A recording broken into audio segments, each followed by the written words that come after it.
আমার শাশুড়ি মা খুব ভালো। হ্যাঁ গো বৌমা, ঘর বাড়িগুলো তো দেখছি বেশ ভালোই সাজিয়েছো।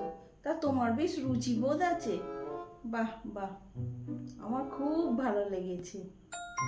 হ্যাঁ গো বৌমা, আমি যখন থেকে এসেছি দেখছি তুমি এই রান্নাঘরে ঢুকে বসে আছো আর একটার পর একটা পদ রান্না করে চলেছো। তা বাছা, এই গরমে এত রান্না করার কি দরকার?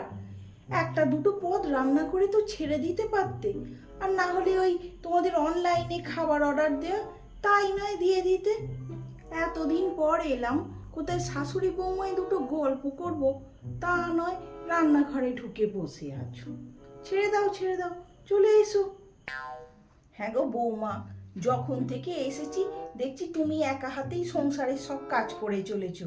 তাই বাবু সোনা কোনো সাহায্য করে নাকি কিছুই করে না? না, আসলে কি জানেন তো মা, ও তো অফিস থেকে খুব ক্লান্ত হয়ে ফেরে, তাই আর ওকে দিয়ে আমি সংসারের কোনো কাজ করাই না, আমি একা হাতেই করে নিই। ও, বুঝেছি। শোনো বৌমা, এই রকম করলে কিন্তু ও মাথায় চড়ে বসবে।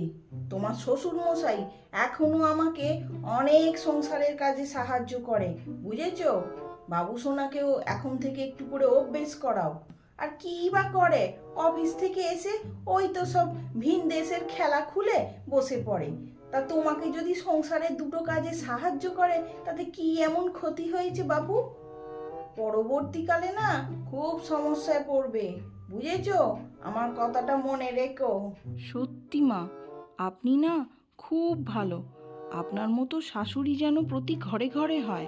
নাও নাও, হয়েছে, আর অত গুণগান করতে হবে না।